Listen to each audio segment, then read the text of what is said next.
ਵਾਹਿਗੁਰੂ ਜੀ ਕਾ ਖਾਲਸਾ, ਵਾਹਿਗੁਰੂ ਜੀ ਕੀ ਫਤਿਹ। ਦੁਨੀਆ ਭਰ ਵਿੱਚ ਟੀਵੀ 84 ਦੇਖ ਰਹੇ ਸਮੂਹ ਦਰਸ਼ਕਾਂ ਨੂੰ ਮੈਂ ਅੱਜ ਦੇ ਇਸ ਦਾ ਫੋਲਟ ਲਾਈਨਸ ਪ੍ਰੋਗਰਾਮ ਦੇ ਵਿੱਚ ਜੀ ਆਇਆਂ ਨੂੰ ਕਹਿਣਾ।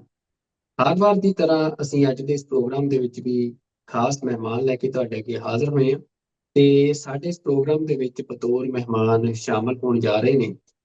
ਪਿਛਲੇ ਦਿਨੀ ਅਮਰੀਕਾ ਦੇ ਇਤਿਹਾਸ ਦੇ ਵਿੱਚ ਇੱਕ ਨਵਾਂ ਕੀਰਤੀਮਾਨ ਰਚਣ ਵਾਲੇ ਤੇ ਅਮਰੀਕਾ ਦੇ ਸਿੱਖ ਇਤਿਹਾਸ ਦੇ ਵਿੱਚ ਇੱਕ ਹੋਰ ਜਿਹੜਾ ਮਾਈਲਸਟੋਨ ਆ ਉਹ ਸਥਾਪਿਤ ਕਰਨ ਵਾਲੇ ਸਰਦਾਰ ਸਵਰਨਜੀਤ ਸਿੰਘ ਖਾਲਸਾ। ਸਰਦਾਰ ਸਵਰਨਜੀਤ ਸਿੰਘ ਖਾਲਸਾ ਜਿਹੜੇ ਆ ਉਹ ਕਨੈਟੀਕਟ ਸਟੇਟ ਆ ਅਮਰੀਕਾ ਦੀ, ਜਿਹਦੇ ਵਿੱਚ ਨੋਰਵਿਚ ਟਾਊਨ ਆ, ਉੱਥੋਂ ਦੇ ਮੇਅਰ ਇਲੈਕਟ ਹੋਏ ਨੇ। ਤੇ ਮੈਨੂੰ ਜਿੱਥੋਂ ਤੱਕ ਮੇਰੀ ਜਾਣਕਾਰੀ ਹੈ ਕਿ ਅਮਰੀਕਾ ਦੇ ਇਤਿਹਾਸ ਦੇ ਵਿੱਚ ਸਰਦਾਰ ਸਵਰਨਜੀਤ ਸਿੰਘ ਖਾਲਸਾ ਪਹਿਲੇ ਅੰਮ੍ਰਿਤਧਾਰੀ ਸਿੱਖ ਮੇਅਰ ਨੇ ਜੋ ਬਣੇ ਨੇ, ਇਲੈਕਟ ਹੋਏ ਨੇ। ਤੇ ਅੱਜ ਸਾਡੇ ਨਾਲ ਇਸ ਸ਼ੋਅ ਦੇ ਵਿੱਚ ਸਰਦਾਰ ਸਵਰਨਜੀਤ ਸਿੰਘ ਜੀ ਮੌਜੂਦ ਰਹਿਣਗੇ ਤੇ ਬਾਕੀ ਗੱਲਾਂ ਬਾਤਾਂ ਅਸੀਂ ਉਹਨਾਂ ਦੇ ਨਾਲ ਹੁਣ ਸ਼ੋਅ 'ਚ ਕਰਾਂਗੇ। ਤੇ ਸਭ ਤੋਂ ਪਹਿਲਾਂ ਮੈਂ ਸਰਦਾਰ ਸਾਹਿਬ ਤੁਹਾਨੂੰ ਜੀ ਆਇਆਂ ਨੂੰ ਕਹਿਣਾ ਟੀਵੀ 84 ਤੇ।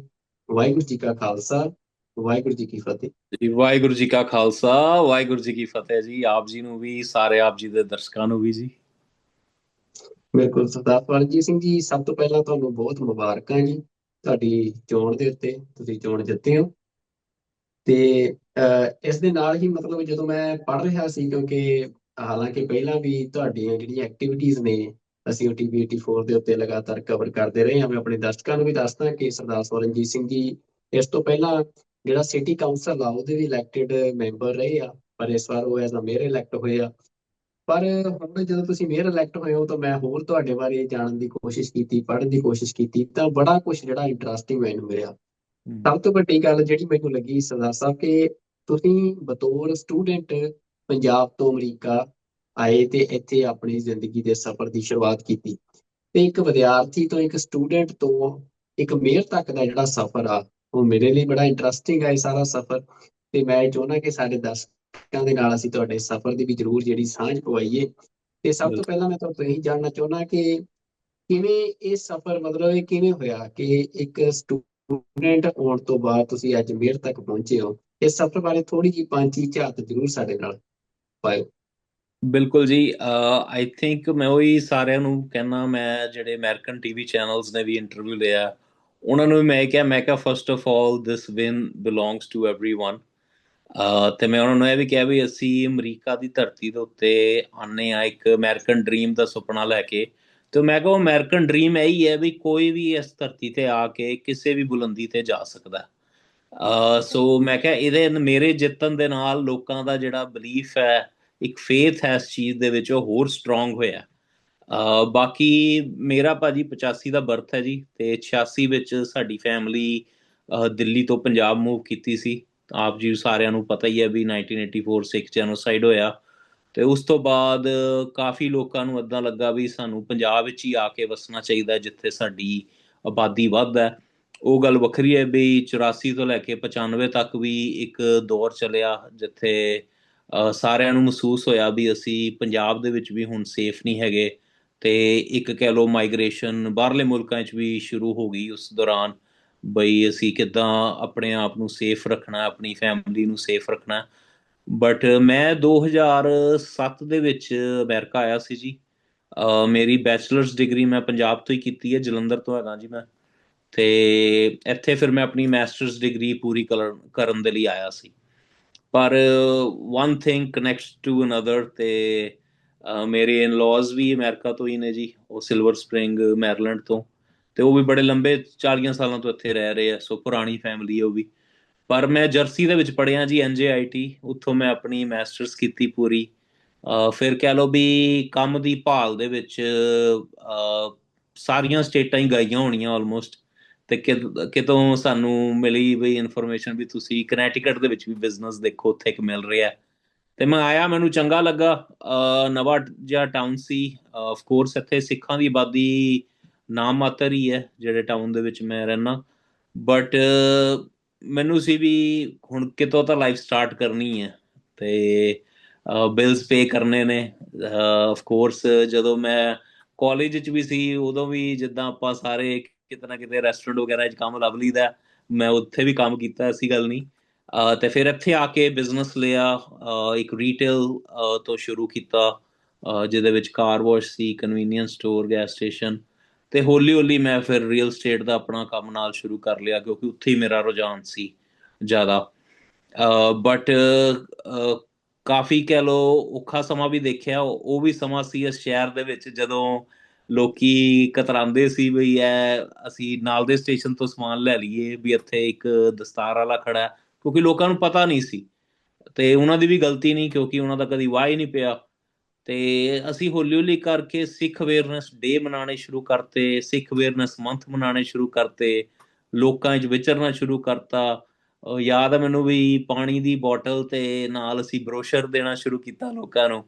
ਤੇ ਲੋਕਾਂ ਨੇ ਬੜਾ ਵਧੀਆ ਉਹਨੂੰ ਰਿਸੀਵ ਕੀਤਾ, ਵੀ ਕੋਈ ਸਾਨੂੰ ਦੱਸਣ ਦੀ ਕੋਸ਼ਿਸ਼ ਕਰ ਰਿਹਾ ਬਈ ਸਿੱਖ ਕੌਣ ਨੇ, ਕਿਤੋਂ ਨੇ, ਤੇ ਸਾਡੇ ਜਿਹੜੇ ਕਹਿ ਲਓ ਗਲਤ ਫੈਮਲੀਆਂ ਨੇ ਉਹਨਾਂ ਨੂੰ ਦੂਰ ਕਰਨ ਦੀ ਕੋਸ਼ਿਸ਼ ਕਰ ਰਹੇ। ਉਹ ਚੀਜ਼ ਉਹਨਾਂ ਨੇ ਐਪਰੀਸ਼ੀਏਟ ਕੀਤੀ। ਤੇ ਉਦੋਂ ਦਾ ਪਿਆਰ ਐਸਾ ਬਣਿਆ ਇੱਥੇ ਦੀ ਕਹਿ ਲਓ ਵੀ ਆਵਾਮ ਦੇ ਨਾਲ। ਹੌਲੀ ਹੌਲੀ ਕਰਕੇ 6 ਸਾਲ ਮੈਂ ਪਹਿਲੇ ਕਮਿਸ਼ਨ ਆਫ ਸਿਟੀ ਪਲਾਨ ਵਿੱਚ ਵੀ ਸਰਵ ਕੀਤਾ। ਉਹ ਇੱਕ ਨੋਮੀਨੇਟਿਡ ਪੋਜੀਸ਼ਨ ਸੀ। ਫਿਰ ਮੈਂ ਆਪਣੀ ਪਹਿਲੀ ਇਲੈਕਸ਼ਨ ਲੜੀ ਬੋਰਡ ਆਫ ਐਜੂਕੇਸ਼ਨ ਦੀ, ਉਹਦੇ 'ਚ ਵੀ ਵਧੀਆ ਰਿਹਾ ਆਪਣਾ। ਤੇ ਹੁਣ ਇਹ ਮੇਰੀ ਦੂਜੀ ਟਰਮ ਸਿਟੀ ਕਾਉਂਸਲ ਦੀ ਚੱਲ ਰਹੀ ਸੀ। ਤੇ ਹੁਣ ਲੋਕਾਂ ਦਾ ਵੱਲੋਂ ਹੀ ਸੀ ਵੀ ਅਸੀਂ ਚਾਹੁੰਦੇ ਹਾਂ ਵੀ ਤੂੰ ਮੇਅਰਲੀ ਰਨ ਕਰ, ਭਾਵੇਂ ਇਸ ਟਾਈਮ ਇਮੀਗ੍ਰੈਂਟਸ ਦੇ ਖਿਲਾਫ ਹੀ ਮਾਹੌਲ ਸਿਰਜਿਆ ਜਾ ਰਿਹਾ ਓਵਰਆਲ ਕੰਟਰੀ ਵਿੱਚ। ਬਟ ਲੋਕਾਂ ਨੇ ਤੇਰਾ ਰੂਟ ਲੈਵਲ ਦੇ ਉੱਤੇ ਕੰਮ ਦੇਖਿਆ, ਬਈ ਤੂੰ ਆਪ ਵੀ ਵਧੀਆ ਕੀਤਾ, ਇੱਥੇ ਬਿਜ਼ਨਸਿਸ ਤੁਸੀਂ ਹੋਰ ਵੀ ਲਿਆਏ ਹੋ, ਤੇ ਵਧੀਆ ਤੁਸੀਂ ਸ਼ਹਿਰ ਨੂੰ ਕਰਨ ਦੀ ਕੋਸ਼ਿਸ਼ ਕਰ ਰਹੇ ਹੋ, ਤੇ you will be good for this position. ਤੇ ਓਕੇ। ਗੁਰੂ ਸਾਹਿਬ ਨੇ ਕਹਿ ਲਓ ਵੀ ਕਿਰਪਾ ਕੀਤੀ ਵੀ ਅੱਜ ਐਸੇ ਟਾਊਨ ਦੇ ਵਿੱਚ ਦਾਸ ਇਲੈਕਟਿਡ ਮੇਅਰ ਹੈ, ਜਿੱਥੇ ਸਿੱਖਾਂ ਦੀ ਆਬਾਦੀ ਵੀ ਨਾ ਮਾਤਰ ਹੈ। ਬਟ ਮੈਨੂੰ ਕਈ ਵਾਰੀ ਉਹੀ ਹਿਸਟਰੀ ਦੇ ਪਲ ਯਾਦ ਆਉਂਦੇ ਨੇ, ਵੀ ਜਦੋਂ ਮਹਾਰਾਜਾ ਰਣਜੀਤ ਸਿੰਘ ਦਾ ਵੀ ਰਾਜ ਆਇਆ ਸੀ, ਸਿੱਖ ਉਦੋਂ ਵੀ ਮਿਨੋਰਟੀ ਵਿੱਚ ਹੀ ਸਨ। ਉਦੋਂ ਵੀ ਸਾਡੀ ਲੰਬੀ ਚੌੜੀ ਆਬਾਦੀ ਨਹੀਂ ਸੀ, ਪਰ ਰਾਜ ਖਾਲਸੇ ਦਾ ਸੀ ਉਦੋਂ। ਤੇ ਮੇਰੀ ਵੀ ਕੋਸ਼ਿਸ਼ ਇਹੀ ਹੋਏਗੀ ਵੀ ਅਸੀਂ ਉਹਨਾਂ ਲੀਹਾਂ ਦੇ ਉੱਤੇ ਚੱਲਣ ਦੀ ਕੋਸ਼ਿਸ਼ ਕਰੀਏ। ਬਈ ਜੇ ਦੇਖ ਤੇਖ ਫਤਿਹ ਦਾ ਸਾਨੂੰ ਸਿਧਾਂਤ ਮਿਲਿਆ, ਤੇ ਐਟਲੀਸਟ ਆਪਾਂ ਉਹਨੂੰ ਇੰਪਲੀਮੈਂਟ ਜ਼ਰੂਰ ਕਰੀਏ ਆਪਣੀ ਟਰਮ ਦੇ ਵਿੱਚ। ਬਈ ਇੱਥੇ ਅਸੀਂ ਸਾਰੇ ਆ ਕੇ ਆਪਣਾ, ਕਿਸੇ ਨੂੰ ਫੂਡ ਇਨਸਿਕਿਉਰਿਟੀ ਵੀ ਨਾ ਰਹੇ, ਸੋਸ਼ਲ ਜਸਟਿਸ ਵੀ ਲੋਕਾਂ ਨੂੰ ਮਿਲੇ, ਤੇ ਤਾਂ ਹੀ ਕਹਿ ਲਓ ਬਈ ਸਾਡੀ ਫਤਿਹ ਹੋਏਗੀ। ਤੇ ਬਿਲਕੁਲ ਜੀ। ਜ਼ਰੂਰ ਇਹਦੇ ਤੇ ਪੂਰੀ ਆਪਣਾ ਅਸੀਂ ਤਨਦੇਹੀ ਨਾਲ ਕਹਿ ਲਓ ਵੀ ਕੰਮ ਵੀ ਕਰਾਂਗੇ। ਪਲੱਸ ਮੇਅਰ ਦੀ job duties mostly it's related to economic development. So most important ਕੰਮ ਤੇ ਇਹੀ ਹੈ ਵੀ ਕਿੱਦਾਂ ਅਸੀਂ ਹੋਰ ਬਿਜ਼ਨਸਿਸ ਲੈ ਕੇ ਆਉਣੇ ਨੇ ਇੱਥੇ, ਕਿੱਦਾਂ ਡਿਵੈਲਪਰਸ ਨੂੰ ਲੈ ਕੇ ਆਉਣਾ ਹੈ, ਕਿੱਦਾਂ ਮੇਕ ਸ਼ੋਰ ਕਰਨਾ ਹੈ ਵੀ ਦੇ ਆਰ ਟ੍ਰੀਟਡ ਵੈਲ, ਤੇ ਕਿੱਦਾਂ ਅਸੀਂ ਕਮਰਸ਼ੀਅਲ ਟੈਕਸ ਬੇਸ ਨੂੰ ਵਧਾਉਣਾ ਹੈ ਆਪਣੇ ਸ਼ਹਿਰ ਦੇ, ਤਾਂ ਜੋ ਜਿਹੜਾ ਰੈਜ਼ੀਡੈਂਸ਼ੀਅਲ ਦੇ ਉੱਤੇ ਬੋਝ ਹੈਗਾ ਟੈਕਸਾਂ ਦਾ ਉਹ ਘੱਟ ਹੋਵੇ। ਬਿਲਕੁਲ ਜੀ। ਸਵਰਨਜੀਤ ਸਿੰਘ ਜੀ, ਜਿਹੜਾ ਤੁਸੀਂ ਫੈਕਟਰ ਦੱਸਿਆ, ਕਿਉਂਕਿ ਮੈਂ ਜਦੋਂ ਸਿਟੀ ਦਾ ਜਿਹੜਾ ਤੁਹਾਡੇ ਫਿਗਰ ਦੇਖ ਰਿਹਾ ਸੀ ਨੌਰਵਿਚ ਦੇ, ਤਾਂ ਉੱਥੇ ਆਈ ਥਿੰਕ ਮੋਰ ਦੈਨ 60% ਜਿਹੜੀ ਆ ਵਾਈਟ ਪੋਪੂਲੇਸ਼ਨ ਆ। ਤੇ ਮਤਲਬ ਉਹਨਾਂ ਦੇ ਵਿੱਚ ਤੁਹਾਡੇ ਵੱਲੋਂ ਐਜ਼ ਅ ਸਟੂਡੈਂਟ ਜਾ ਕੇ ਤੇ ਇਹ ਜਿਹੜਾ ਸਾਰਾ ਸਫ਼ਰ ਤੈਅ ਕਰਨਾ, ਤੇ ਲੋਕਾਂ ਦੇ ਵਿੱਚ ਉਹ ਇੱਕ ਇਮੋਸ਼ਨ ਪੈਦਾ ਕਰਨਾ ਕਿ ਖੁਦ ਲੋਕ ਇਹ ਕਹਿਣ ਕਿ ਤੁਸੀਂ ਸਾਨੂੰ ਲੀਡ ਕਰੋ, ਤਾਂ ਇਹ ਜਿਹੜਾ ਇਹਦੇ ਪਿੱਛੇ ਤੁਸੀਂ ਕੀ ਵਜ੍ਹਾ ਸਮਝ ਰਹੇ ਹੋ, ਕਿ ਕਿਹੜੀ ਜਿਹੜੀ ਉਹ ਗੱਲ ਆ ਤੁਹਾਡੇ ਕਰੈਕਟਰ ਦੀ, ਕਿਰਦਾਰ ਦੀ, ਕਿ ਜਿਹਦੇ ਨਾਲ ਮਤਲਬ ਜਦੋਂ ਪੂਰੇ ਕੰਟਰੀ ਦੇ ਵਿੱਚ ਐਂਟੀ ਇਮੀਗ੍ਰੈਂਟ ਵੇਵ ਆ, ਤਾਂ ਤੁਸੀਂ ਇੱਕ ਉਸ ਸ਼ਹਿਰ ਦੇ ਵਿੱਚ ਜਿੱਥੇ ਤੁਸੀਂ ਕੁਝ ਸਾਲ ਪਹਿਲਾਂ ਜਾਂਦੇ ਹੋ, ਤੇ ਉੱਥੇ ਲੋਕ ਤੁਹਾਨੂੰ ਇਹ ਗੱਲ ਕਹਿ ਰਹੇ ਆ ਕਿ ਨਹੀਂ ਸਵਰਨਜੀਤ ਸਿੰਘ ਤੁਸੀਂ ਸਾਨੂੰ ਲੀਡ ਕਰੋ। ਉਹਦੇ ਵਿੱਚ ਭਾਜੀ ਦੇਖੋ, ਅਸੀਂ ਐਵਰੀ ਡੇ ਕੁਛ ਨਾ ਕੁਛ ਕਰਦੇ ਆਏ ਆ ਕਮਿਊਨਿਟੀ ਲਈ, ਅਸੀਂ ਘਰ ਨਹੀਂ ਬੈਠੇ। ਠੀਕ ਹੈ ਨਾ? ਤੇ ਲੋਕਾਂ ਨੇ ਇਹ ਚੀਜ਼ ਐਪਰੀਸ਼ੀਏਟ ਕੀਤੀ ਹੈ ਵੀ ਕੋਈ ਬੰਦਾ ਰੂਟ ਲੈਵਲ ਤੇ ਇਕੱਲਾ ਗੱਲਾਂ ਨਹੀਂ ਕਰ ਰਿਹਾ, ਕੁਝ ਕੰਮ ਵੀ ਕਰ ਰਿਹਾ। ਤੇ ਉਹਦੇ ਵਿੱਚ ਅਗੇਨ ਮੈਂ ਹੀ ਕਹਾਂਗਾ ਵੀ ਸਾਨੂੰ ਜਿਹੜੀ ਗੁੜਤੀ ਸਿੱਖੀ ਦੀ ਮਿਲੀ ਹੈ, ਉਹਦਾ ਬੜਾ ਵੱਡਾ ਰੋਲ ਹੈ ਇਸ ਚੀਜ਼ ਦੇ ਵਿੱਚ। ਅਸੀਂ ਹਰ ਸੰਡੇ ਨੂੰ ਕਮਿਊਨਿਟੀ ਮੀਲ ਵੀ ਇੱਥੇ ਵਰਤਾਈ ਦੀ ਹੈ, ਕੋਈ ਵੀ ਆ ਕੇ ਲੰਗਰ ਛਕ ਸਕਦਾ ਹੈ, ਜੋ ਕਿ ਸਹੀ ਮਾਇਨੇ 'ਚ ਲੰਗਰ ਹੈ, ਬਈ ਲੋੜਵੰਦਾਂ ਨੂੰ ਫੂਡ ਜਾ ਰਿਹਾ। ਸੋ ਉਹ ਵੀ ਸਾਡਾ ਇੱਥੇ ਪ੍ਰੋਜੈਕਟ ਚੱਲ ਰਿਹਾ ਹੈ। ਫਿਰ ਅਸੀਂ ਇੱਥੇ ਇੱਕ ਮਿਊਜ਼ੀਅਮ ਬਣਾਇਆ ਹੈ, ਤਾਂ ਜੋ ਕੋਈ ਵੀ ਇੱਥੇ ਆ ਕੇ ਸਮਝ ਸਕੇ ਸਿੱਖੀਜ਼ਮ ਬਾਰੇ। ਜਿੱਥੇ ਪੰਜਾਬੀ ਦੀ ਕਲਾਸ ਵੀ ਲੱਗਦੀ ਹੈ, ਕੀਰਤਨ ਦੀ ਕਲਾਸ ਵੀ ਲੱਗਦੀ ਹੈ। ਇੱਕ ਅਸੀਂ ਕਮਿਊਨਿਟੀ ਰੂਮ ਵੀ ਇੱਥੇ ਬਣਾਇਆ ਹੈ, ਜਿੱਥੇ ਕੋਈ ਵੀ ਆ ਕੇ ਆਪਣਾ ਜਿਹੜਾ ਐਜੂਕੇਸ਼ਨਲ ਪ੍ਰਚਾਰ ਕਰ ਸਕਦਾ ਹੈ ਕਿਸੇ ਮੁੱਦੇ ਦੇ ਉੱਤੇ। ਪਲੱਸ ਲੋਕਲ ਆਰਗੇਨਾਈਜੇਸ਼ਨਸ ਵੀ ਉਹ ਕਮਿਊਨਿਟੀ ਰੂਮ ਨੂੰ ਯੂਜ਼ ਕਰ ਰਹੀਆਂ। ਸੋ ਜਿਹੜੀ ਅਸੀਂ ਇੱਥੇ ਸਿੱਖ ਆਰਟ ਗੈਲਰੀ ਕਰਕੇ ਇੱਕ ਪਲੇਟਫਾਰਮ ਖੜਾ ਕੀਤਾ, ਉਹ ਇੱਥੇ ਦੇ ਲੋਕਲ ਲੋਕਾਂ ਨੇ ਬੜਾ ਉਹਨੂੰ ਐਪਰੀਸ਼ੀਏਟ ਕੀਤਾ ਬਈ ਇਹ ਗੱਲਾਂ ਤੋਂ ਉੱਤੇ ਕਰਨ ਦੀ ਕੋਸ਼ਿਸ਼ ਕਰ ਰਹੇ ਨੇ, ਕੰਮ ਕਰ ਰਹੇ ਨੇ, ਸਹੀ ਮਾਇਨੇ ਵਿੱਚ ਇੱਥੇ ਦੇ ਲੋਕਾਂ ਲਈ ਕੰਮ ਕਰ ਰਹੇ ਨੇ।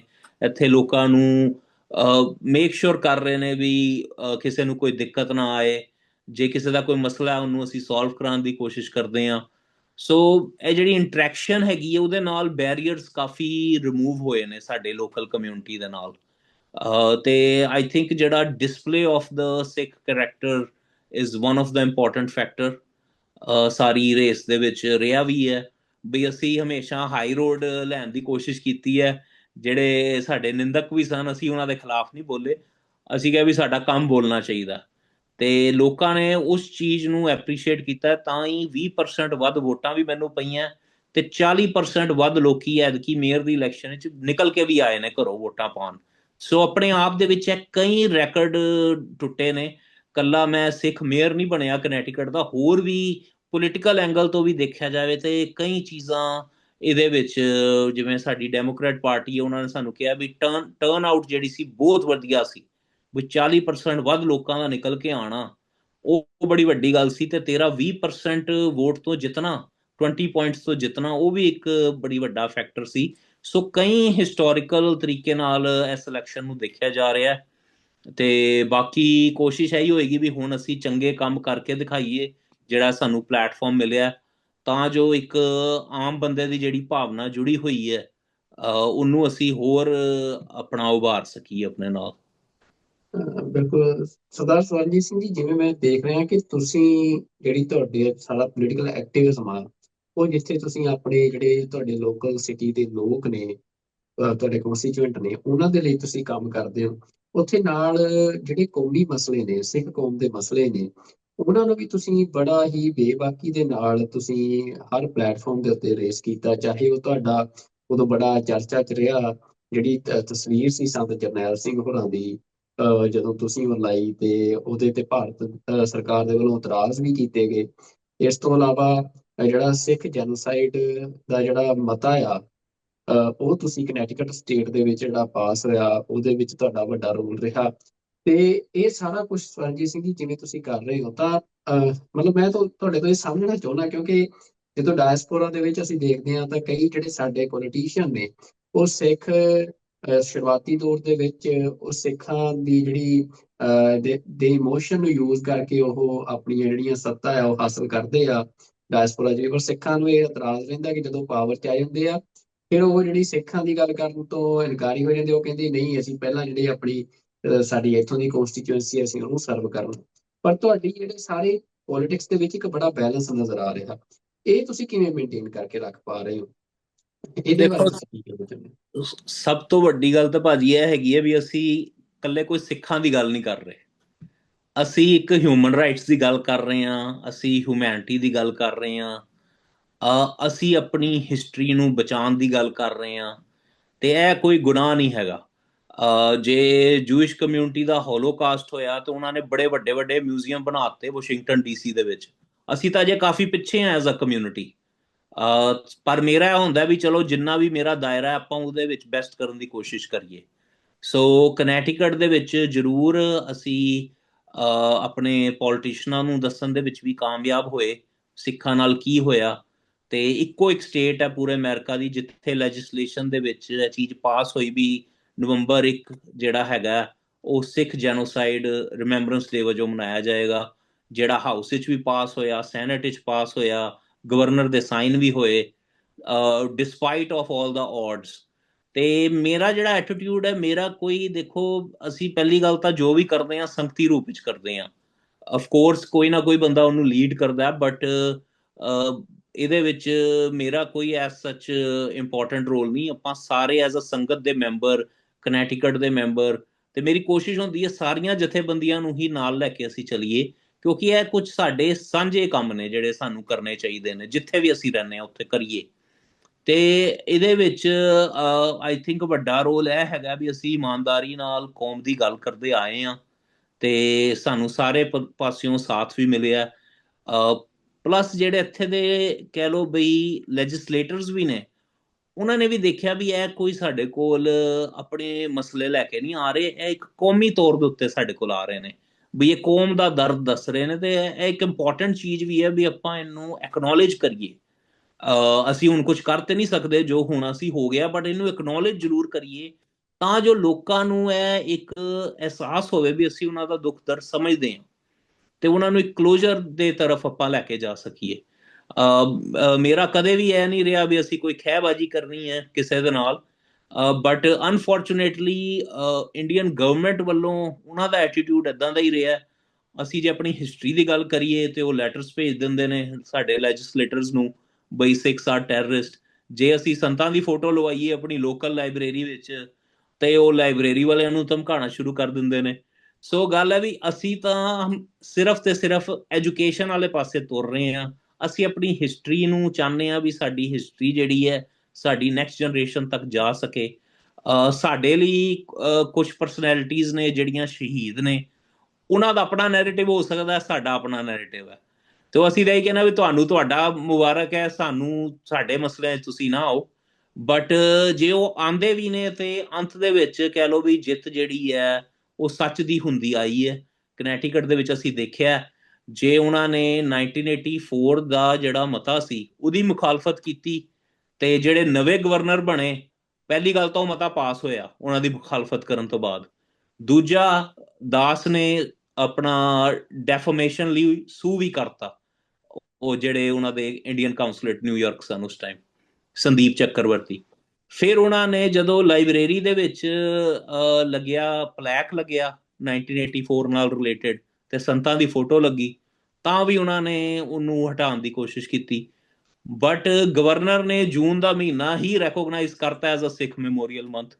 ਸੋ ਉਹਨਾਂ ਨੇ ਨੁਕਸਾਨ ਕਰਨ ਦੀ ਕੋਸ਼ਿਸ਼ ਕਰਦੇ ਰਹੇ ਆ ਸਾਡਾ। ਇੱਕ ਵਾਰੀ ਵੈਨਾਂ ਖੜੀਆਂ ਕਰਤੀਆਂ ਸਿਟੀ ਹਾਲ ਦੇ ਬਾਹਰ, ਇਹੀ ਸਿੱਖਾਂ ਨੂੰ ਡਿਫੇਮ ਕਰਨ ਦੇ ਲਈ। ਤੇ ਬਟ ਉਹਦਾ ਵਿੱਚੋਂ ਪੋਜ਼ਿਟਿਵ ਚੀਜ਼ਾਂ ਨਿਕਲ ਕੇ ਸਾਹਮਣੇ ਆਉਂਦੀਆਂ ਰਹੀਆਂ। ਮੈਂ ਕਹਿੰਦਾ ਵੀ ਜਿਹੜਾ ਅਸੀਂ ਇੱਥੇ ਸਿੱਖ ਮਿਊਜ਼ੀਅਮ ਬਣਾਉਣ ਦੇ ਵਿੱਚ ਕਾਮਯਾਬ ਹੋਏ ਹਾਂ, ਇਹ ਕ੍ਰੈਡਿਟ ਉਹਨਾਂ ਨੂੰ ਵੀ ਜਾਂਦਾ। ਜੇ ਉਹ ਸਾਡੇ ਤੇ ਇੱਕ ਫੋਟੋ ਨਾ ਲਵਾਉਂਦੇ ਤੇ ਅਸੀਂ ਏਡਾ ਵੱਡਾ ਮਿਊਜ਼ੀਅਮ ਹੀ ਨਾ ਬਣਾ ਪਾਉਂਦੇ ਇੱਥੇ, ਜਿਹੜਾ ਕਿ ਓਪਨ ਟੂ ਪਬਲਿਕ ਹੈ। ਉਹਨਾਂ ਨੇ ਇੱਕ ਫੋਟੋ ਲਵਾਈ ਤੇ ਇੱਥੇ ਬਿਲਬੋਰਡ ਲੱਗ ਗਏ ਥਾਵਾਂ ਥਾਵਾਂ ਤੇ ਸੰਤਾਂ ਦੀ ਫੋਟੋ ਦੇ।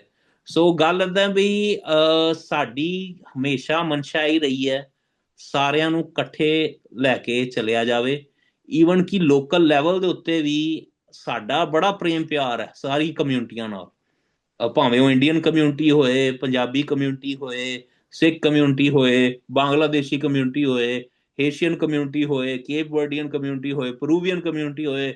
ਸਾਰੀਆਂ ਕਮਿਊਨਿਟੀਆਂ ਨਾਲ ਅਸੀਂ ਬੜਾ ਪ੍ਰੇਮ ਪਿਆਰ ਨਾਲ ਚੱਲ ਰਹੇ ਹਾਂ, ਕਿਉਂਕਿ ਉਹ ਦੇਖ ਰਹੇ ਨੇ ਵੀ ਇਹ ਕੁਝ ਗਲਤ ਨਹੀਂ ਕਰ ਰਹੇ, ਇਹ ਸਿਰਫ ਆਪਣੀ ਹਿਸਟਰੀ ਦੀ ਗੱਲ ਕਰ ਰਹੇ ਨੇ ਜੋ ਇਹਨਾਂ ਨਾਲ ਹੋਇਆ, ਤੇ ਅਸੀਂ ਅੱਗੋਂ ਵੀ ਕਰਦੇ ਆਵਾਂਗੇ। ਤੇ ਆਈ ਥਿੰਕ ਜਿਹੜੇ ਬਾਕੀ ਵੀ ਪੋਲੀਟੀਸ਼ੀਅਨਸ ਨੇ ਉਹਨਾਂ ਨੂੰ ਵੀ ਇਹੀ ਐਟੀਟਿਊਡ ਰੱਖਣਾ ਚਾਹੀਦਾ, ਬਈ ਅਸੀਂ ਇੱਕ ਮਨੁੱਖਤਾ ਦੀ ਗੱਲ ਕਰ ਰਹੇ ਹਾਂ। ਅਸੀਂ ਨਹੀਂ ਚਾਹੁੰਦੇ ਵੀ ਕਿਸੇ ਵੀ ਕਮਿਊਨਿਟੀ ਨਾਲ ਇਦਾਂ ਦਾ ਕੁਝ ਮਾੜਾ ਹੋਵੇ। ਤੇ ਜੇ ਅਸੀਂ ਅੱਜ ਇਹਨੂੰ ਐਕਨੋਲੇਜ ਨਹੀਂ ਕਰਦੇ, ਇਹਦਾ ਮਤਲਬ ਕੱਲ ਨੂੰ ਅਸੀਂ ਖੁੱਲ ਵੀ ਦੇ ਰਹੇ ਹਾਂ ਵੀ ਕੋਈ ਵੀ ਕਿਤੇ ਕੁਝ ਕਰ ਲਵੇ। ਸੋ ਜ਼ਰੂਰ ਅਸੀਂ ਸਾਰੇ ਇਹਨੂੰ ਇੱਕ ਪ੍ਰੋਜੈਕਟ ਨੂੰ ਇਹ ਨਾ ਦੇਖੀਏ ਵੀ ਇਹ limited to the Sikh history ਹੈਗਾ। ਅਸੀਂ ਮੇਕ ਸ਼ੋਰ ਕਰ ਰਹੇ ਹਾਂ ਬਈ ਕਿਤੇ ਵੀ ਕੁਝ ਗਲਤ ਨਾ ਹੋਵੇ ਵਰਲਡ ਦੇ ਵਿੱਚ, ਤੇ ਅਸੀਂ ਇਹ ਇੱਕ ਸਟੇਟਮੈਂਟ ਦੇਣ ਦੀ ਕੋਸ਼ਿਸ਼ ਕਰ ਰਹੇ ਹਾਂ। ਬਿਲਕੁਲ, ਜਿਵੇਂ ਤੁਸੀਂ ਸਰਨਜੀਤ ਸਿੰਘ ਜੀ ਇੱਕ ਬੜੀ ਗੱਲ ਕਹੀ ਆ ਕਿ ਜਿਹੜੀ ਇਨਜਸਟਿਸ ਆ ਜਿਹੜਾ, ਤੇ ਉਹਦੇ 'ਚ ਅਕਾਊਂਟੇਬਿਲਿਟੀ ਇੱਕ ਬੜਾ ਇੰਪੋਰਟੈਂਟ, ਕਿਉਂਕਿ ਜਿਹੜਾ ਜੈਨੋਸਾਈਡ ਆ ਉਹਦੇ 'ਚ ਵੀ ਹਮੇਸ਼ਾ ਇਹ ਗੱਲ ਰਹੀ ਕਿ ਜੇ ਤੁਸੀਂ ਅਕਾਊਂਟੇਬਿਲਿਟੀ ਫਿਕਸ ਨਹੀਂ ਕਰਦੇ ਹੋ ਜਿਨ੍ਹਾਂ ਨੇ ਕੀਤਾ, ਤਾਂ ਉਹ ਕਲੋਜ਼ਰ ਨਹੀਂ ਹੁੰਦਾ ਤੇ ਨਵੇਂ ਹੋਰ ਜੈਨੋਸਾਈਡਸ ਦੇ ਲਈ ਰਾਹ ਖੁੱਲਦਾ ਆ। ਤਾਂ ਸਿੱਖ ਜੈਨੋਸਾਈਡ ਦਾ ਵੀ ਇਹ ਕਿਤੇ ਕਲੋਜ਼ਰ ਨਹੀਂ ਹੋਇਆ, ਨਾ ਅਕਾਊਂਟੇਬਿਲਿਟੀ ਫਿਕਸ ਹੋਈ ਆ। ਤਾਂ ਤੁਸੀਂ ਖੁਦ, ਤੁਹਾਡਾ ਪਰਿਵਾਰ ਉਸ ਸਾਰੇ ਜਿਹੜਾ ਉਹ ਸੰਤਾਪ ਸੀ, ਜਿਹੜਾ ਉਹ ਜੈਨੋਸਾਈਡ ਸੀ, ਸਿੱਖ ਜੈਨੋਸਾਈਡ, ਉਹਦਾ ਸ਼ਿਕਾਰ ਹੋਇਆ।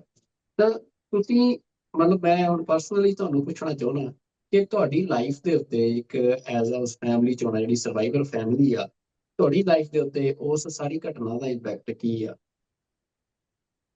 ਬਿਲਕੁਲ ਜੀ, ਇਹ ਦੇਖੋ ਅਸੀਂ ਭਾਵੇਂ ਛੋਟੇ ਸੀ, ਪਰ ਮੈਂ ਤੁਹਾਨੂੰ ਇੱਕ ਥੋੜਾ ਵੱਡੇ ਨਜ਼ਰੀਏ ਨਾਲ ਦੱਸਣਾ ਚਾਹਾਂਗਾ ਵੀ ਜਦੋਂ ਬੱਚਾ ਛੋਟਾ ਵੀ ਹੁੰਦਾ ਹੈ ਨਾ, ਉਹਦੇ ਆਲੇ ਦੁਆਲੇ ਜੋ ਵੀ ਚੱਲ ਚੱਲ ਰਿਹਾ ਹੁੰਦਾ, ਉਹ ਚੀਜ਼ਾਂ ਅਬਜ਼ੌਰਬ ਹੋ ਰਹੀਆਂ ਹੁੰਦੀਆਂ ਉਹਦੇ ਵਿੱਚ। ਤੇ ਐਜ਼ ਅ ਹਿਊਮਨ ਅਸੀਂ ਇੱਕ ਕਹਿ ਲਓ ਵੀ ਇਮੋਸ਼ਨਸ ਦੇ ਭਰੇ ਹੋਏ ਲੋਕ ਆ। ਤੇ ਤਾਂ ਹੀ ਮੈਂ ਕਹਿੰਦਾ ਵੀ ਜਿਹੜੀਆਂ ਬਾਕੀ ਕਮਿਊਨਿਟੀਆਂ ਵੀ ਨੇ ਸਾਡੇ ਨਾਲ ਰਿਲੇਟ ਕਰਦੀਆਂ ਨੇ, ਕਿਉਂਕਿ ਹਰ ਕਿਸੇ ਨਾਲ ਕਦੀ ਨਾ ਕੁਛ ਮਾੜਾ ਹੋਇਆ। ਤੇ ਪਰ ਉਹਨੂੰ ਐਡਰੈਸ ਕਰਨ ਦਾ ਇਹ ਇੱਕ ਤਰੀਕਾ ਹੁੰਦਾ ਹੈ ਵੀ ਉਹਨੂੰ ਭੁੱਲਿਆ ਨਾ ਜਾਵੇ, ਉਹਨੂੰ ਯਾਦ ਰੱਖਿਆ ਜਾਵੇ, ਉਹਨੂੰ ਮਨਾਇਆ ਜਾਵੇ, ਉਹਨਾਂ ਦਿਨਾਂ ਨੂੰ ਕਮੈਮੋਰੇਟ ਕੀਤਾ ਜਾਵੇ, ਤੇ ਆਪਸ ਦੇ ਵਿੱਚ ਗੱਲਬਾਤ ਕੀਤੀ ਜਾਵੇ ਵੀ ਅਸੀਂ ਐਜ਼ ਅ ਹਿਊਮਨ ਰੇਸ ਕਿਸ ਦੌਰ ਤੱਕ ਜਾ ਰਹੇ ਹਾਂ, ਕਿੱਥੇ ਨੂੰ ਅਸੀਂ ਜਾ ਰਹੇ ਹਾਂ, ਐਜ਼ ਅ ਮੁਲਕ ਅਸੀਂ ਕਿੱਥੇ ਨੂੰ ਵੱਧ ਰਹੇ ਹਾਂ। ਸੋ ਇਹ ਜਿਹੜੀਆਂ ਡਿਸਕਸ਼ਨਸ ਹੁੰਦੀਆਂ ਨੇ, ਇਹ ਬੜੀਆਂ ਇੱਕ ਇੰਪੋਰਟੈਂਟ ਹੁੰਦੀਆਂ ਨੇ discussions. Of course personal life ਤੇ ਇਹਦਾ ਹੁੰਦਾ ਹੀ ਹੈ, ਇੰਪੈਕਟ ਪੈਂਦਾ ਹੀ ਹੈ। ਜਦੋਂ ਤੁਸੀਂ ਦੇਖਦੇ ਹੋ ਵੀ ਤੁਹਾਡੇ ਘਰ ਦੇ ਵਿੱਚ ਇੱਕ ਸਟਰਗਲ ਦਾ ਮਾਹੌਲ ਚੱਲ ਰਿਹਾ। ਮੈਨੂੰ ਯਾਦ ਹੈ ਵੀ ਸਾਡੇ ਜਿਹੜੇ ਦਾਦਾ ਜੀ ਵੀ ਸਨ, ਉਹ ਵੀ ਕਹਿੰਦੇ ਸਾਡੇ ਲਈ ਤਾਂ ਇੱਕ ਤਰ੍ਹਾਂ ਦੀ ਹੈ 47 ਦੁਬਾਰਾ ਹੋ ਗਈ ਦੇਖਿਆ ਜਾਵੇ ਤੇ, ਵੀ ਅਸੀਂ ਪਹਿਲੇ ਵੀ ਜ਼ੀਰੋ ਤੋਂ ਸ਼ੁਰੂ ਕੀਤਾ, ਫਿਰ ਦੁਬਾਰਾ ਜ਼ੀਰੋ ਤੋਂ ਸ਼ੁਰੂ ਕੀਤਾ।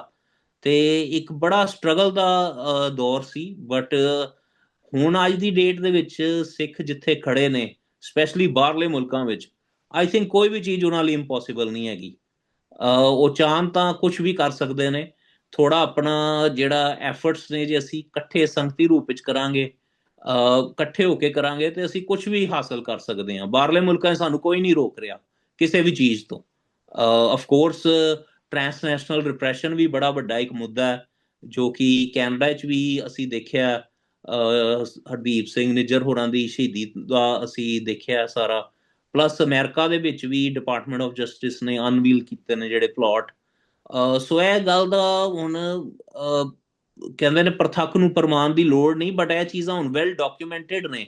ਈਵਨ ਕਿ ਯੂਐਸ ਕਾਂਗਰਸ ਦੇ ਵਿੱਚ ਰੈਜ਼ੋਲੂਸ਼ਨਸ ਪਈਆਂ ਨੇ ਇਹਨਾਂ ਮੁੱਦਿਆਂ ਦੇ ਉੱਤੇ। ਸੋ ਹੁਣ ਅੱਜ ਦੀ ਡੇਟ ਦੇ ਵਿੱਚ ਆਫ ਕੋਰਸ ਇਹ ਬੜਾ ਇੱਕ ਇੰਪੋਰਟੈਂਟ ਮੁੱਦਾ ਹੈਗਾ ਵੀ ਜਿਹੜੇ ਵੀ ਲੋਕ ਲੀਡਰਸ਼ਿਪ ਪੋਜੀਸ਼ਨਸ ਵਿੱਚ ਨੇ, ਉਹਨਾਂ ਨੂੰ ਪਹਿਲੀ ਗੱਲ ਤੇ ਪਤਾ ਹੋਵੇ ਵੀ ਕੀ ਕੁਝ ਚੱਲ ਰਿਹਾ ਇਹਨਾਂ ਮੁਲਕਾਂ ਦੇ ਵਿੱਚ। ਤੇ ਦੂਜੀ ਗੱਲ ਹੈ ਵੀ ਸੇਫਟੀ ਨੂੰ ਮੁੱਖ ਰੱਖਿਆ ਜਾਵੇ। ਤੇ ਤੀਜੀ ਗੱਲ, ਬਾਹਰਲੇ ਮੁਲਕਾਂ 'ਚ ਅਸੀਂ ਆਏ ਹਾਂ ਰਿਲੀਜੀਅਸ ਫਰੀਡਮ ਨੂੰ ਇੰਜੋਏ ਕਰਨ, ਜੋ ਕਿ ਇੱਥੇ ਦਾ ਕਨਸਟੀਟਿਊਸ਼ਨ ਚੀਕ ਚੀਕ ਕੇ ਕਹਿ ਰਿਹਾ। ਤੇ ਜੇ ਇੱਥੇ ਵੀ ਆ ਕੇ ਅਸੀਂ ਆਪਣੇ ਦਿਨ ਤਿਉਹਾਰ ਨਹੀਂ ਮਨਾ ਸਕਦੇ, ਅਸੀਂ ਆਪਣੀ ਹਿਸਟਰੀ ਨੂੰ ਸੈਲੀਬ੍ਰੇਟ ਕਮੈਮੋਰੇਟ ਨਹੀਂ ਕਰ ਸਕਦੇ, ਫਿਰ ਬਾਹਰ ਆ ਕੇ ਤੇ ਮੈਂ ਸਮਝਦਾ ਵੀ ਹੈ ਇੱਕ ਹੋਰ ਘੁਟਣ ਵਾਲਾ ਮਾਹੌਲ ਅਸੀਂ ਇੱਥੇ ਵੀ ਸਿਰਜ ਲਾਂਗੇ, ਜੋ ਪੰਜਾਬ ਵਿੱਚ ਇਸ ਟਾਈਮ ਚੱਲ ਰਿਹਾ। ਅਸੀਂ ਨਹੀਂ ਚਾਹੁੰਦੇ ਵੀ ਬਾਹਰਲੇ ਮੁਲਕਾਂ 'ਚ ਵੀ ਹੋਏ। ਸੋ ਜ਼ਰੂਰ ਸਾਡੀਆਂ ਜਥੇਬੰਦੀਆਂ ਦੇ ਉੱਤੇ ਬੜਾ ਵੱਡਾ ਪ੍ਰੈਸ਼ਰ ਹੈ ਇਸ ਟਾਈਮ ਵੀ, ਉਹ ਇਸ ਟਾਈਮ ਕਤਰਾਨ ਨਾ ਬਲਕਿ ਹੋਰ ਬਾਹਰ ਨਿਕਲ ਕੇ ਆਣ ਤੇ ਹੋਰ ਆਪਣੀ ਗੱਲ ਨੂੰ ਕਰਨ ਦੀ ਕੋਸ਼ਿਸ਼ ਕਰਨ। ਬਿਲਕੁਲ ਸਰਜੀਤ ਸਿੰਘ ਜੀ, ਜਿਵੇਂ ਤੁਸੀਂ ਜਿਹੜੀ ਗੱਲ ਕੀਤੀ ਆ ਕਿ ਜਿਹੜੀ ਹੁਣ ਫਿਊਚਰ ਦੀ ਗੱਲ ਆ, ਕਿ ਜਦੋਂ ਸਿੱਖ ਜਿਹੜੇ ਆ ਟ੍ਰਾਂਸਨੈਸ਼ਨਲ ਰਿਪਰੈਸ਼ਨ ਨੂੰ ਫੇਸ ਕਰ ਰਹੇ ਆ, ਇੰਡੀਅਨ ਜਿਹੜਾ ਪ੍ਰੋਪੇਗੈਂਡਾ ਮਸ਼ੀਨਰੀ ਆ ਉਹ ਲਗਾਤਾਰ ਸਿੱਖ ਇਮੇਜ ਨੂੰ ਡੈਮੋਨਾਈਜ਼ ਕਰਨ ਦੀ ਕੋਸ਼ਿਸ਼ ਕਰ ਰਹੀ ਆ। ਤੇ ਜਿਹੜੇ ਸਿੱਖ ਲੀਡਰਸ਼ਿਪ ਆ ਉਹਦੇ ਸਾਹਮਣੇ ਅੜਚਣਾ ਵੀ ਜਿਹੜੀਆਂ ਆ, ਖਾਸ ਤੌਰ ਤੇ ਡਾਇਸਪੋਰਾ ਦੇ ਵਿੱਚ ਵੀ ਉਹ ਖੜੀਆਂ ਕੀਤੀਆਂ ਜਾ ਰਹੀਆਂ ਨੇ। ਤਾਂ ਮਤਲਬ ਤੁਸੀਂ ਕੀ ਮੈਸੇਜ ਜਿਹੜਾ ਆ, ਜਿਹੜੇ ਖਾਸ ਤੌਰ ਤੇ ਜਿਹੜੇ ਯੰਗਸਟਰਸ ਨੇ ਡਾਇਸਪੋਰਾ ਦੇ ਵਿੱਚ, ਹੁਣ ਇੱਕ ਵੱਡਾ ਹਿੱਸਾ ਸਿੱਖ ਫੈਮਲੀਜ਼ ਦਾ ਉਹ ਆ ਜਿਨ੍ਹਾਂ ਦੇ ਜਿਹੜੇ ਬੱਚੇ ਆ ਉਹਨਾਂ ਦੇ ਜਨਮ ਇੱਥੇ ਹੋਏ ਆ, ਬੋਰਨ ਬਰੋਟ ਅਪ ਇੱਥੋਂ ਦੇ ਨੇ, ਡਾਇਸਪੋਰਾ ਦੇ ਨੇ, ਤਾਂ ਉਹ ਹੁਣ ਅੱਗੇ ਜਿਹੜੀ ਲੀਡਰਸ਼ਿਪ ਹੈ ਮਰਜ ਹੋਣੀ ਆ ਸਿੱਖਾਂ ਦੀ, ਉਹਦੀ ਅਪਰੋਚ ਕੀ ਹੋਣੀ ਚਾਹੀਦੀ ਆ? ਖਾਸ ਤੌਰ ਤੇ ਮੈਂ ਇਹ ਸਵਾਲ ਇੱਕ ਦੋਵੇਂ ਸੰਦਰਭਾਂ 'ਚ ਤੋਂ ਜਾਣਨਾ ਚਾਹੁੰਦਾ। ਇੱਕ ਪਾਸੇ ਤਾਂ ਇੰਡੀਆ ਦਾ ਟ੍ਰਾਂਸਨੈਸ਼ਨਲ ਰਿਪਰੈਸ਼ਨ ਆ, ਇੰਡੀਆ ਦੀ ਜਿਹੜੀ ਕੈਂਪੇਨ ਆ ਪੂਰੀ ਸਿੱਖਾਂ ਨੂੰ ਡੈਮੋਨਾਈਜ਼ ਕਰਨ ਦੀ, ਉਹ ਆ। ਤੇ ਦੂਜੇ ਪਾਸੇ ਜਿਹੜਾ ਸਾਰੇ ਵੈਸਟ ਦੇ ਵਿੱਚ ਜਿਹੜਾ ਇੱਕ for right movement build up ਹੋ ਰਹੀ ਆ, ਤੇ ਜਿਹੜੀਆਂ ਐਂਟੀ ਇਮੀਗ੍ਰੈਂਟ ਅਸੀਂ ਵੌਇਸਿਸ ਜਿਹੜੀਆਂ ਨੇ ਉਹ ਸਟਰੋਂਗ ਹੋ ਰਹੀਆਂ ਨੇ। ਤਾਂ ਇਹ ਸਾਰੇ ਮਾਹੌਲ ਦੇ ਵਿੱਚ ਸਿੱਖ ਕਿਵੇਂ ਆਪਣਾ ਜਿਹੜਾ ਵੇ ਆਊਟ ਆ ਉਹ ਕੱਢ ਸਕਦੇ ਆ, ਆਪਣੀ ਇਮੇਜ ਨੂੰ ਨਾਲ ਰੱਖ ਕੇ, ਤੇ ਆਪਣੀ ਜਿਹੜੀ ਪੋਲਿਟਿਕਸ ਆ ਉਹਨੂੰ ਸਟਰੋਂਗ ਕਰ ਸਕਦੇ ਆ?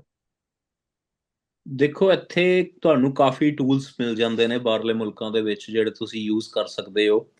ਸੋ ਅਗੇਨ ਸਾਡਾ ਮੀਰੀ ਪੀਰੀ ਦਾ ਸਿਧਾਂਤ ਰਿਹਾ। ਸੋ ਅਸੀਂ ਦੋਨਾਂ ਨੂੰ ਨਾਲ ਹੀ ਇਕੱਠੇ ਲੈ ਕੇ ਚੱਲਣਾ ਹੈ। ਜਿੱਥੇ ਅਸੀਂ ਹਿਊਮਨਟੇਰੀਅਨ ਵਰਕ ਹੈ ਉਹਨੂੰ ਅਸੀਂ ਵਧਾਈਏ, ਤਾਂ ਜੋ ਇੱਕ ਅਸੀਂ ਪੋਜ਼ਿਟਿਵਿਟੀ ਸਿਰ ਸਕੀਏ ਆਪਣੀ ਕਮਿਊਨਿਟੀ ਲਈ। ਉਹ ਬੜਾ ਇੱਕ ਇੰਪੋਰਟੈਂਟ ਸਟੈਪ ਇਸ ਟਾਈਮ ਸਾਨੂੰ ਕਰਨਾ ਚਾਹੀਦਾ। ਭਾਵੇਂ ਉਹ ਥੈਂਕਸ ਗਿਵਿੰਗ ਮੀਲਸ ਦੀ ਗੱਲ ਹੋਵੇ, ਜਾਂ ਕੋਈ ਟੌਏ ਡਰਾਈਵ ਦੇ ਵਿੱਚ ਪਾਰਟਿਸਿਪੇਟ ਕਰਨਾ ਹੋਏ, ਇਹ ਚੀਜ਼ਾਂ ਕਿਉਂਕਿ ਇੱਥੇ ਆਮ ਚਲਦੀਆਂ ਨੇ। ਭਾਵੇਂ ਉਹ ਫੂਡ ਵਰਤਾਉਣ ਦੀ ਗੱਲ ਹੋਵੇ, ਕਮਿਊਨਿਟੀ ਮੀਲਸ ਆਰਗੇਨਾਈਜ਼ ਕਰਨ ਦੀ ਗੱਲ ਹੋਵੇ, ਪਿੱਛੇ ਸਾਰੇ ਪਾਸੇ ਅਮਰੀਕਾ ਦੇ ਵਿੱਚ ਕਹਿ ਲਓ ਵੀ ਜਿਹੜੀ ਸਨੈਪ ਬੈਨੀਫਿਟਸ ਖਤਮ ਹੋ ਗਏ, ਜਿਹਦੇ ਨਾਲ ਫੂਡ ਇਨਸਿਕਿਉਰਿਟੀ ਬੜੀ ਵੱਧ ਗਈ। So that was a good opportunity ਇੱਥੇ ਦੀਆਂ ਆਰਗੇਨਾਈਜੇਸ਼ਨ, ਸਾਡੀਆਂ ਜਿਹੜੀਆਂ ਸਿੱਖ ਆਰਗੇਨਾਈਜੇਸ਼ਨਸ ਨੇ, ਵੀ ਜਿਹੜੀਆਂ ਲੋਕਲ ਪੈਂਟਰੀਜ਼ ਨੇ, ਸੂਪ ਕਿਚਨਸ ਨੇ, ਉਹਨਾਂ ਨੂੰ ਅਸੀਂ ਜਾ ਕੇ ਹੈਲਪ ਕਰੀਏ, ਵਲੰਟੀਅਰਿਜ਼ਮ ਥੋੜਾ ਵਧਾਈਏ, ਇਕੱਲੇ ਗੁਰਦੁਆਰਿਆਂ ਤੱਕ ਸੀਮਿਤ ਨਾ ਰਹੀਏ, ਬਾਹਰ ਵੀ ਆਈਏ। ਸੋ ਇੱਕ ਤਾਂ ਕੰਮ ਇਹ ਬੜਾ ਜ਼ਰੂਰੀ ਹੈ ਜਿਹੜਾ ਕਿ ਪੋਜ਼ਿਟਿਵਿਟੀ ਬਿਲਡ ਕਰਦਾ overall for Sikh community and for other immigrant communities as well. ਦੂਜਾ ਕਹਿ ਲਓ ਵੀ ਜਿਹੜੀ ਸਾਡੀ ਇੱਕ ਪੋਲੀਟੀਕਲ ਸਟਰਗਲ ਹੈਗੀ ਹੈ, ਉਹਦਾ ਸੋਲੂਸ਼ਨ ਪੋਲੀਟੀਕਲ ਹੀ ਹੋ ਸਕਦਾ। ਅਸੀਂ ਬਾਕੀ ਸਾਰਾ ਕੁਝ ਸਿੱਖ ਕੌਮ ਨੇ ਇਸ ਟਾਈਮ ਕਰਕੇ ਦੇਖ ਲਿਆ ਹੈ, ਇੱਕ ਵਾਰੀ ਸਾਰੇ ਦੌਰਾਨ ਦੀਆਂ, ਬਟ ਹੁਣ ਆਉਣ ਵਾਲਾ ਜਿਹੜਾ ਸਮਾਂ ਹੈ ਉਹ ਇੱਕ ਸਾਡੀ ਪੋਲੀਟੀਕਲ ਸਟਰਗਲ ਜਿਹੜੀ ਉਹਦਾ ਸੋਲੂਸ਼ਨ ਪੋਲਿਟਿਕਸ ਚੋਂ ਹੀ ਨਿਕਲਣਾ। ਸੋ ਡੈਫੀਨੇਟਲੀ ਕਿਉਂਕਿ ਇੱਥੇ ਕਹ ਲਓ ਵੀ ਪੋਲਿਟਿਕਸ ਨੂੰ ਆਪਣੀ ਲਾਈਨ ਬਣਾਉਣਾ ਬੜਾ ਡਿਫਿਕਲਟ ਚੀਜ਼ ਹੈ। These are not like well paid positions. So ਸਾਡੇ ਪੇਰੈਂਟਸ ਦਾ ਰੁਝਾਨ ਹੀ ਹੁੰਦਾ ਵੀ ਬੱਚਿਆਂ ਨੂੰ ਅਸੀਂ ਡਾਕਟਰ ਇੰਜੀਨੀਅਰ ਬਣਾਈਏ, so they can do well. But at the same time ਜਿਹੜੇ ਸਾਡੇ ਲੋਕ ਆਲਰੇਡੀ ਵੈਲ ਆਫ ਨੇ, ਉਹਨਾਂ ਦਾ ਤੇ ਫਰਜ਼ ਬਣਦਾ ਵੀ ਇੱਕ ਅੱਧਾ ਬੱਚਾ ਜ਼ਰੂਰ ਪੋਲਿਟਿਕਸ ਵਿੱਚ ਵੀ ਭੇਜਣ, ਪਬਲਿਕ ਸਰਵਿਸ ਵਿੱਚ ਭੇਜਣ, ਤਾਂ ਜੋ we are on the table when the decision making is done. ਤੇ ਸਭ ਤੋਂ ਇੰਪੋਰਟੈਂਟ ਗੱਲ, ਸਾਨੂੰ ਆਪਣੇ ਬੱਚਿਆਂ ਨੂੰ ਥੋੜਾ ਬਹੁਤ ਹਿਸਟਰੀ ਨਾਲ ਕਨੈਕਟ ਕਰਨ ਦੀ ਇੱਥੇ ਲੋੜ ਹੈ। ਜੇ ਹਿਸਟਰੀ ਨਾਲ ਅਸੀਂ ਕਨੈਕਟ ਹੋਵਾਂਗੇ ਤਾਂ ਹੀ ਸਾਡੇ ਵਿੱਚ ਜਜ਼ਬਾ ਪੈਦਾ ਹੋਏਗਾ। ਅਦਰਵਾਈਜ਼ ਜਜ਼ਬਾ ਅਸੀਂ ਕਿਤੋਂ ਖਰੀਦ ਨਹੀਂ ਸਕਦੇ। ਉਹ ਸਾਨੂੰ ਹਿਸਟਰੀ ਪੜ੍ਹਾਂਗੇ ਤਾਂ ਹੀ ਅਸੀਂ ਆਪਣੀਆਂ ਕਹਿ ਲਓ ਹਿਸਟੋਰੀਕਲ ਫਿਗਰਸ ਨਾਲ ਕਨੈਕਟ ਹੋਵਾਂਗੇ, ਤਾਂ ਹੀ ਸਾਡੇ ਅੰਦਰੋਂ ਉਹ ਚੀਜ਼ਾਂ ਡਿਸਪਲੇ ਹੋਣੀਆਂ ਸ਼ੁਰੂ ਹੋਣਗੀਆਂ। ਸੋ ਇਹ ਇੱਕ ਬੜੀ ਇੰਪੋਰਟੈਂਟ ਚੀਜ਼ ਹੈ ਜਿਹੜੀ ਅਸੀਂ ਲੂਜ਼ ਕਰਦੇ ਜਾ ਰਹੇ ਹਾਂ। ਕੱਲੀ ਇਹ ਸਿੱਖ ਕਮਿਊਨਿਟੀ ਦੀ ਪ੍ਰੋਬਲਮ ਨਹੀਂ ਹੈ, ਬਾਕੀ ਵੀ ਕਮਿਊਨਿਟੀਜ਼ ਦੇ ਵਿੱਚ ਕਾਫੀ ਰੁਝਾਨ, ਫੇਥ ਬੇਸਡ ਕਮਿਊਨਿਟੀਜ਼ ਕਾਫੀ ਚੈਲੰਜਸ ਫੇਸ ਕਰ ਰਹੀਆਂ ਨੇ। ਚਰਚਾਂ ਦੇ ਵਿੱਚ ਵੀ ਵੱਡੀ ਗਿਣਤੀ 'ਚ ਲੋਕ ਨਹੀਂ ਆਉਂਦੇ। ਅਸੀਂ ਤਾਂ ਫਿਰ ਵੀ ਲੱਕੀ ਹਾਂ ਵੀ ਗੁਰਦੁਆਰਾ ਸਾਹਿਬ ਵੱਡੀ ਗਿਣਤੀ 'ਚ ਸਾਰੇ ਪਹੁੰਚਦੇ ਹਾਂ। ਬਟ ਪ੍ਰੋਬਲਮ ਇਹ ਪੈ ਜਾਂਦੀ ਹੈ ਵੀ ਇੱਥੋਂ ਸਾਡੇ ਬੱਚੇ ਕੀ ਸਿੱਖ ਰਹੇ ਨੇ। ਸੋ ਅਗੇਨ ਸਾਨੂੰ ਥੋੜਾ ਪ੍ਰੋਗਰਾਮਿੰਗ ਵਾਲੇ ਪਾਸੇ ਰੁਝਾਨ ਦੇਣਾ ਪਏਗਾ। ਬੱਚਿਆਂ ਨੂੰ ਥੋੜਾ ਇੰਗਲਿਸ਼ ਵਿੱਚ ਵੀ ਅਸੀਂ ਕਨੈਕਟ ਕਰਨ ਦੀ ਕੋਸ਼ਿਸ਼ ਕਰੀਏ ਆਪਣੀ ਹਿਸਟਰੀ ਨਾਲ। ਪੰਜਾਬੀ ਵੀ ਸਿੱਖਣੀ ਬੜੀ ਜ਼ਰੂਰੀ ਹੈ। So again these are all the challenges that we have in front of us. So ਇਹਨਾਂ ਨੂੰ, ਪਰ ਇਹ ਹੈਗਾ ਵੀ ਟੈਕਲ ਸਾਨੂੰ ਹੀ ਕਰਨਾ ਪੈਣਾ, ਕਿਸੇ ਹੋਰ ਨੇ ਆ ਕੇ ਨਹੀਂ ਸਾਡੀ ਮਦਦ ਕਰਨੀ। ਆਪਣ ਹੱਥੀ ਆਪਣਾ ਆਪੇ ਹੀ ਕਾਜ ਸਵਾਰੀਏ। ਸਾਨੂੰ ਆਪ ਹੀ ਇਹ ਸਾਰੇ ਜਿਹੜੇ ਨੇ ਸਾਡੇ ਪ੍ਰੋਜੈਕਟਸ ਨੇ, ਅਸੀਂ ਥੋੜਾ ਹੁਣ ਮੈਂ ਕਹਿੰਦਾ ਵੀ ਸਿਆਣੇ ਹੋ ਕੇ ਥੋੜਾ ਇਸ ਪਾਸੇ ਨੂੰ ਡੀਲ ਕਰਨਾ ਸ਼ੁਰੂ ਕਰੀਏ, ਪ੍ਰੋਗਰਾਮਿੰਗ ਵਾਲੇ ਪਾਸੇ। ਇਨਫਰਾਸਟ੍ਰਕਚਰ ਅਸੀਂ ਕਾਫੀ ਵੱਡੇ ਵੱਡੇ ਕ੍ਰੀਏਟ ਕਰ ਲਏ ਹੋਏ ਨੇ ਆਲਰੇਡੀ। ਇਨਫਰਾਸਟ੍ਰਕਚਰ ਦੇ ਵਿੱਚ ਅਸੀਂ ਜ਼ਿਆਦਾ ਜਿਹੜੀ ਆਪਣੀ ਦਸਵੰਧ ਦੀ ਮਾਇਆ ਉਧਰ ਘਟਾਈਏ ਤੇ ਪ੍ਰੋਗਰਾਮਿੰਗ ਵਾਲੇ ਪਾਸੇ ਥੋੜੀ ਲਗਾਣੀ ਸ਼ੁਰੂ ਕਰੀਏ। ਬਿਲਕੁਲ ਜੀ। ਬਹੁਤ ਸਿੱਖ ਇਤਿਹਾਸ ਉਹਦੇ ਬਾਰੇ ਅਸੀਂ ਥੋੜਾ ਸੋਚੀਏ। ਇੰਪੋਰਟੈਂਟ ਚੀਜ਼ਾਂ ਨੇ, ਜੇ ਕੋਈ ਸਾਡਾ ਬੰਦਾ ਪੋਲਿਟਿਕਸ ਦੀ ਕੋਸ਼ਿਸ਼ ਕਰਨੀ ਹੈ, ਉਹ ਅਸੀਂ ਪਲੇਟਫਾਰਮਸ, ਬਟ ਫੈਡਰਲ ਲੈਵਲ ਦੇ ਉੱਤੇ ਅਗੇਨ ਇੱਥੇ ਸੋ ਜ਼ਰੂਰ ਸਾਡੇ ਕੋਲ ਆਪਣੀਆਂ ਲੌਬਿੰਗ ਟੀਮਸ ਵੀ ਹੋਣੀਆਂ ਚਾਹੀਦੀਆਂ। ਸਾਡੇ ਕੋਲ ਆਪਣੇ ਵੱਡੇ ਵੱਡੇ ਮਿਊਜ਼ੀਅਮ ਵੀ ਹੋਣੇ ਚਾਹੀਦੇ ਹੈ। ਅਸੀਂ ਆਪਣੇ ਕਹਿ ਲਓ ਵੀ ਵੀ ਸ਼ੁਡਨਟ ਬੀ ਇਨ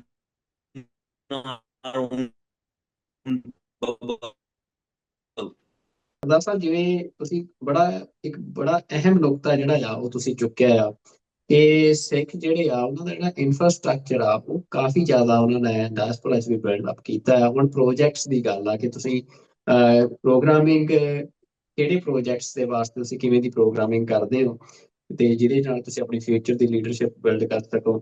ਤੇ ਹੁਣ ਮੈਂ ਆਖਰੀ ਜਾਂਦੇ ਜਾਂਦੇ ਤੁਹਾਨੂੰ ਇਹ ਜਾਣਨਾ ਚਾਹੁੰਦਾ ਕਿ ਤੁਸੀਂ ਮੇਅਰ ਇਲੈਕਟ ਹੋਏ ਹੋ, ਇੱਕ ਵੱਡੀ ਪਛਾਣ ਤੁਹਾਨੂੰ ਹੁਣ ਮਿਲੀ ਆ, ਬਲਕਿ ਇੱਕ ਜ਼ਿੰਮੇਵਾਰੀ ਐਜ਼ ਅ ਮੇਅਰ ਤਾਂ ਹੈ, ਨਾਲ ਦੂਜੀ ਇੱਕ ਸਿੱਖ ਮੇਅਰ ਹੋਣ ਦੇ ਨਾਤੇ ਹੋਰ ਵੱਡੀ ਜ਼ਿੰਮੇਵਾਰੀ ਜਿਹੜੀ ਆ ਉਹ ਤੁਹਾਡੇ ਉੱਤੇ ਆ। ਤੇ ਕੀ ਜਿਹੜੇ ਪ੍ਰੋਜੈਕਟਸ ਤੁਹਾਡੇ ਦਿਮਾਗ 'ਚ ਹੈਗੇ ਆ, ਤੁਸੀਂ ਕੀ ਸੋਚ ਰਹੇ ਹੋ ਕਿ ਇਸ ਮੇਅਰ ਦੀ ਜਿਹੜੀ ਇਹ ਤੁਹਾਡੀ ਟਰਮ ਆ, ਇਹਦੇ 'ਚ ਤੁਸੀਂ ਕੀ ਕਰਨ ਦਾ ਸੋਚ ਰਹੇ ਹੋ? ਕੀ ਤੁਹਾਡੇ ਪ੍ਰੋਜੈਕਟਸ ਕੀ ਨੇ, ਪਲਾਨਸ ਕੀ ਨੇ? ਦੇਖੋ, ਸਭ ਤੋਂ ਵੱਡੀ ਗੱਲ ਜਿਹੜੀ ਇੰਡਸਟਰੀ ਕਾਫੀ ਇੱਧਰੋਂ ਚਲੀ ਗਈ ਹੈ, ਉਹਨੂੰ ਅਸੀਂ ਵਾਪਸ ਲਿਆਉਣਾ। ਮੈਨੂਫੈਕਚਰਿੰਗ ਦੇ ਉੱਤੇ ਮੇਨ ਸਾਡਾ ਫੋਕਸ ਹੋਏਗਾ ਜੀ ਮੇਰਾ, ਵੀ ਮੈਨੂਫੈਕਚਰਿੰਗ ਕੰਪਨੀਜ਼ ਨੂੰ ਕਿੱਦਾਂ ਮੁੜ ਤੋਂ ਇੱਥੇ ਲੈ ਕੇ ਆਉਣਾ। ਵੀ ਹੈਵ ਲੈਂਡ ਸਪੇਸ, ਸਾਡੇ ਕੋਲ ਆਪਣੀ ਯੂਟਿਲਿਟੀ ਕੰਪਨੀ ਵੀ ਹੈ, ਸੋ ਉਹਦੇ ਨਾਲ ਕਾਫੀ ਚੀਜ਼ਾਂ ਅਸੀਂ ਰੈਡ ਟੇਪ ਜਿਹੜੀ ਹੈ ਰਿਮੂਵ ਕਰ ਸਕਦੇ ਹਾਂ।